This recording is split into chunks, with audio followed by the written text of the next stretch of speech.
Oi, turma do livro História de um Sonho, Bezerra de Menezes, no capítulo 6, o meio influi sobre o moral, da mesma forma que o ar influi sobre o físico do homem. Ar puro, órgãos robustos, meio moral são sentimentos nobres. Modificar sua natureza, fazendo-a superior, num ponto sequer, aos usos e costumes de seu tempo e de sua gente, é heroísmo, que só tem privilegiados. Mas se estes não se dispuserem a viver em tais meios, como corrigirem-se usos e costumes atrasados, como realizar-se o progresso, o aperfeiçoamento humano, Deus, por suas sábias leis, tem disposto que aqueles meios voltem em espíritos que se adiantaram no espaço em processo de expiação para progredir e, ao mesmo tempo, servir de exemplo a seus irmãos. É a virtude das reencarnações.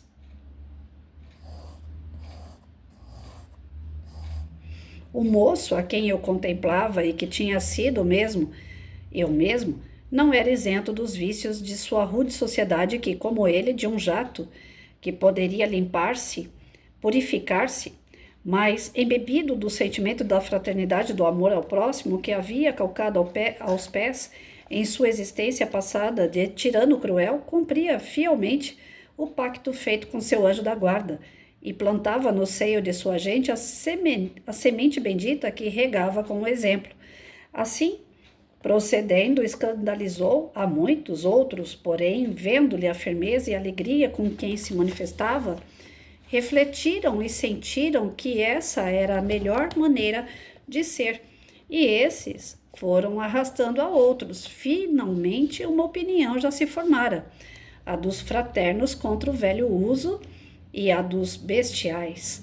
Mais tarde virão do espaço os encarregados de exemplificar contra outros usos ferozes do povo brutal, e assim, paulatim e gradatim, a lepra do barbarismo despegar-se-á daquele corpo social, que tomará uma nova forma mais atraente e mais nobre, como só acontecer a quem sobe um grau na escala do progresso. Aquele moço já não era um maníaco para todos, era um vulto, um ser superior, um quase profeta para um grande número. Ele, porém, sempre indiferente ao juízo dos outros, nem se incomodava com o que tinham por maníaco, nem se orgulhava com os louvores dos que tinham por mestre. Caminhava serenamente, obedecendo aquela voz íntima que lhe segredava por aí, por ali. Seu pai, chefe supremo daquelas regiões, amava-o como os brutos amam os filhos, e porque o amava, tinha grande pesar de vê-lo incapaz de assumir o governo de um povo, para quem a soberania é inseparável da tirania, associada à força bruta. Aquela resposta, no momento em que foram cometidos pelos ladrões, soava-lhe incessantemente aos ouvidos, dando-lhe a prova inequívoca da incapacidade do amado filho. Um dia experimentá-lo e para arrancá-lo aqueles sentimentos que o envelheciam a seus olhos, o pai conferiu-lhe o poder de julgar uma mulher que traíra seu homem, um dos maiores crimes do sexo fraco, na República Venusina, onde se considera a mulher criada para o homem como o cavalo e o cão. O julgamento seria em praça pública e o povo do lugar estava amontoado ali, possesso de todas as fúrias contra a delinquente, cuja menor pena deveria ser a de morrer apedrejada. O povo proferiu as fórmulas ouvindo a que já era condenada pela opinião pública. Um brado de indignação rompeu a multidão, mas, sem se conturbar, perguntou com sobrenatural majestade: por que vociferais?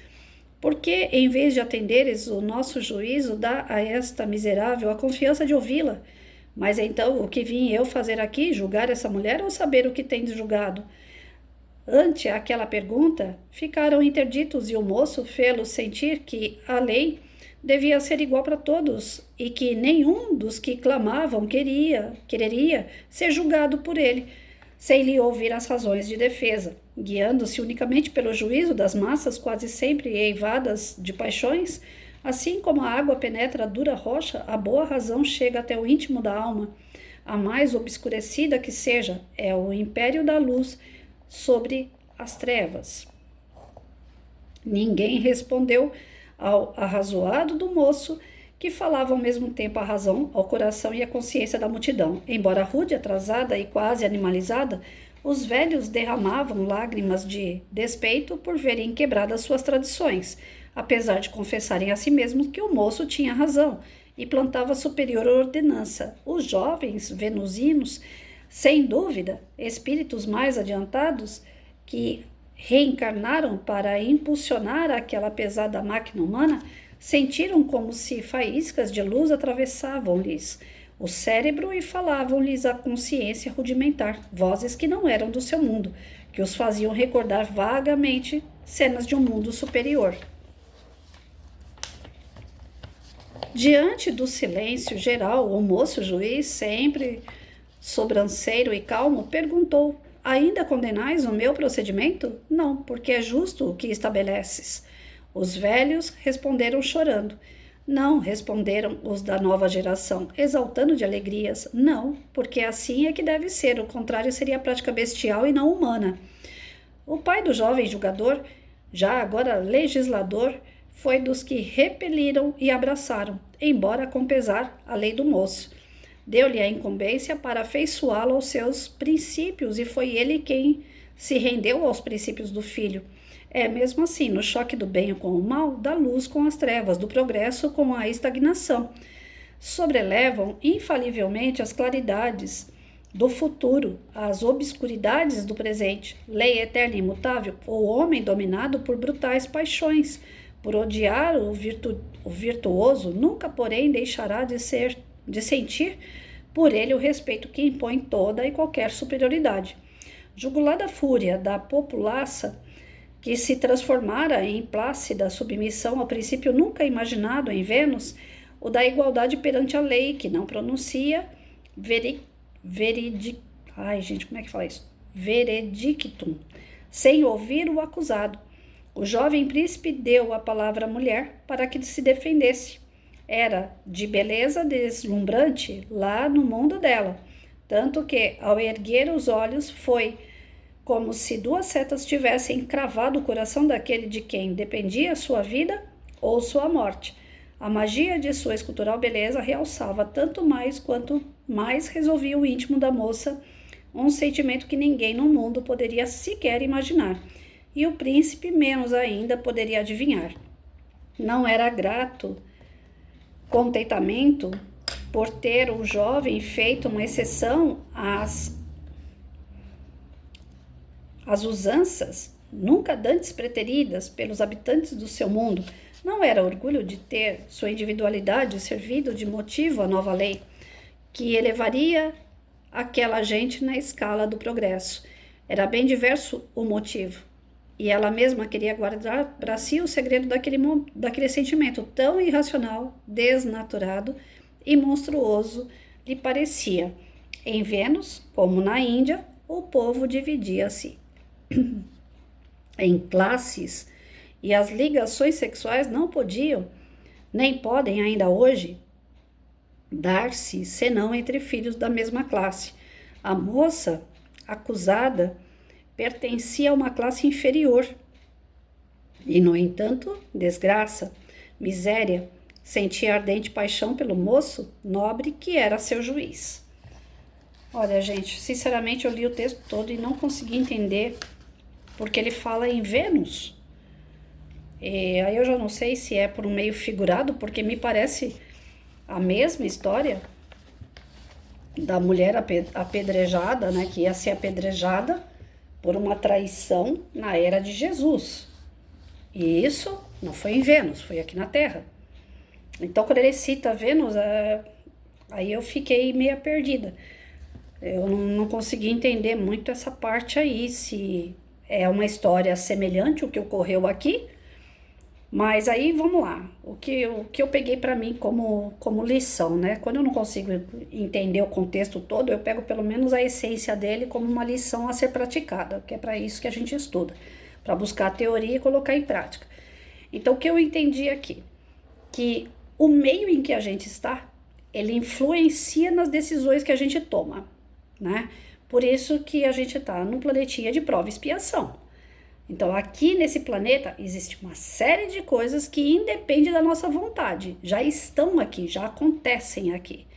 Agora, como é que eu vou reagir diante dessas coisas que acontecem, né? Geralmente a gente se faz de vítima. Geralmente a gente fala, eu agi de arrogância, eu agi com violência com uma pessoa porque ela fez isso comigo primeiro. Então a gente acaba sendo vítima das situações. A gente se coloca numa posição de vítima. E na verdade nós não somos vítimas. Eu não posso saber o que o outro vai fazer. Eu não posso assumir a dívida que o outro está tendo. Mas eu posso reagir e ser responsável pela reação que o outro me causa. Então, nós todos estamos mergulhados de situações que o nosso planeta proporciona, seja na nossa família, no nosso emprego, pegar um ônibus, conviver com pessoas num show, num teatro, num cinema. Onde houver pessoas e situações, nós estamos mergulhados em energias provindas de tudo isso. Como eu vou reagir perante essas energias? Como é que eu vou atuar? O que eu vou aprender? O que eu vou filtrar? Como é que eu vou ficar diante de tudo isso? Aí cabe a mim, o meu livre-arbítrio, né? Então, se chega uma pessoa comentando comigo, Patrícia, houve um assalto na sua rua, pegaram o bandido e bateram nele, colocaram ele para correr. Se eu reagir bem feito pro bandido mesmo, ele tem mais a que apanhar, esses caras têm mais a que morrer, se eu reagir dessa forma, o que eu tô demonstrando? É que por conta da agressividade eu também sou agressiva? Ou eu tô simplesmente espelhando na situação aquilo que eu ainda sou? Porque se eu ver essa situação, não que eu vá me comprazer, que eu vou dar a mãozinha pro bandido e falar, não, coitadinho dele. Mas se eu olhar essa situação e buscar o porquê que esse cara assaltou, porquê que esse cara teve envolvido no crime, né? E olha as atitudes dessas pessoas, por que elas não chamaram a polícia, por que não mandaram prender ao invés de bater ou de matar um ser, né? Então, se eu tiver um outro olhar, significa que dentro de mim algo já se desenvolveu. Então, eu sou o reflexo daquilo que eu falo, daquilo que eu vejo, daquilo que eu sinto.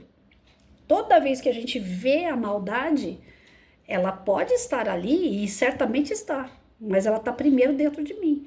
Agora, se eu vejo aquilo com outros olhos, é que nem aquela passagem de Jesus. Ele está junto com os discípulos e aí eles passam por perto de um animal morto. E aí os discípulos falam, nossa Senhor, mas que cheiro ruim que está vindo desse animal morto. E ele fala, não, mas independente do cheiro dele, ele tem os dentes muito bonitos, ou seja, os discípulos eram inferior moralmente, então só estavam vendo e sentindo o cheiro do animal morto. Mas Jesus, que era um ser superior, ele viu algo bom naquilo que era ruim, né? Então, o mal, ele tá em todo lugar onde nós estamos encarnados. Nós estamos mergulhados em tudo isso. E ele fala, assim como o meio influencia no nosso físico, nas nossas atitudes, o ar influencia na nossa respiração, né? Se a gente está num lugar poluído, a nossa respiração ela é sufocante. Se a gente está num lugar de ar puro, a gente se sente mais leve, né? Então, influencia o meio na vida do encarnado? Influencia. É só que nós temos um filtro chamado livre-arbítrio, nós temos um filtro que é o nosso desenvolvimento moral, que vai reagir mediante o nosso meio.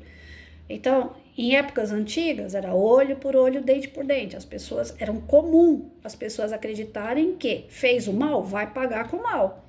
Depois veio Jesus e falou, não é bem assim, né? Eu não vim para destruir a lei de Moisés, eu vim para dar cumprimento a ela. Então, ele veio para explicar o quê? Tenha empatia ao teu irmão, ame a Deus sobre todas as coisas e ao próximo como a si mesmo. Ou seja, se você aceita o olho por olho, dente por dente, você está também correndo o risco de um dia você estar na situação daquele irmão. Aquele que foi apedrejado naquele momento, que ia ser apedrejado naquele momento, ele está simbolizando o seu futuro. De repente, um dia, você vai estar na situação dele. Você vai ser julgado. Você gostaria de ser apedrejado? Então, assim como você pede perdão, naquela oração do Pai Nosso, Senhor, me perdoe à medida que eu perdoo o meu irmão. Olha essa frase. É só mediante você limpando o seu coração e perdoando que você vai ser perdoado. Deus não vai te perdoar com o coração sujo, cheio de mágoa, cheio de tristeza. Eu ando fazendo, eu faço leitura de áudio para os meus amigos de segunda a sexta no WhatsApp. E eu peguei um livro que é do padre da Igreja Católica, Padre Alir Sanagiotto, né? Perdoar é mais barato. Gente, o livro inteiro fala sobre, sabe, situações de como perdoar. Porque de tudo que a gente tem, né, na doutrina espírita a gente fala, fora da caridade não há salvação. Ou seja, você tem que ser bom. E para você ser bom, para você se desenvolver, você precisa entender que você tem que perdoar. Se você não perdoar, você não é bom. Né? Se você falar, eu perdoo todo mundo, mas aquela pessoa que fez tal coisa para mim, essa eu não consigo perdoar. Teu coração tá sujo. Teu coração tá preso. Tá cheio de coisa ruim dentro dele. Como é que você, com o coração sujo, você quer se aproximar do Pai, que é pura bondade e amor? A gente só se aproxima de Deus, a gente só se aproxima dos espíritos mais superiores quando a gente desenvolve a superioridade. Não que a gente vá ser perfeito, mas que a gente comece a se afinizar com a espiritualidade que é melhor do que nós. Agora, se a gente está com o coração pesado, cheio de mágoa, nós estamos perto de uma superioridade espiritual? Lógico que não. Estamos cada vez mais distantes, porque eles só se aproximam e convivem com os espíritos que são afins deles, né? Que tem uma energia compatível a deles. Então a gente não é amparado quando a gente tem o coração ruim, quando a gente tem o coração cheio de mágoa? Nós vamos ser amparados, sim, mediante nosso arrependimento, mediante ao pedido de perdão que a gente faça, as pessoas que nos pedem perdão e a gente de fato perdoe. À medida que a gente começa a desenvolver princípios e valores, a nossa moral, a nossa conduta mais elevada, nós também vamos nos associando aos espíritos mais elevados. Agora, pensa comigo, no umbral, por exemplo, tem espírito superior lá no umbral? Não, eles vão lá em resgate, quando a pessoa está arrependida do mal que fez, quando a pessoa pede perdão, quando a pessoa é perdoada, quando ela pede socorro, quando ela eleva o teu pensamento, ela é socorrida pelos espíritos mais elevados. Mas eles não ficam lá no umbral o tempo todo. O que eles vão fazer lá, se eles são elevados? Quer dizer que a gente luta uma vida inteira, ou várias vidas, várias encarnações, para que a gente possa elevar o nosso espírito e depois a gente vai ficar num lugar que não é elevado? Não faz sentido. A gente só vai para título de socorro, mas não que a gente vai conviver ou viver em lugares assim. À medida que o espírito vai evoluindo, ele vai para lugares mais evoluídos. Então, o que eu peguei do texto foi isso. Agora, essa parte de Vênus, né, o exemplo de Vênus, aí eu não entendi muito bem. Só peguei realmente aquilo que a gente precisa colocar em prática. Perdão, elevar o nosso espírito mediante conhecimento, né? E saber que de tempos em tempos não é que vai mudar as leis, mas a gente, à medida que a gente vai evoluindo, a gente vai vendo que aquilo que nós tínhamos como correto, que nem na época olho por olho, dente por dente, acaba caindo por terra quando vem uma mudança de comportamento externo, uma mudança de pensamentos e energias, a gente também vai mudando. Né? O espírito está se transformando e o lugar onde ele está também vai se transformando. E o vice-versa. Né? A gente tem a influência do meio em nós e nós influenciamos o meio em que nós estamos. É uma troca.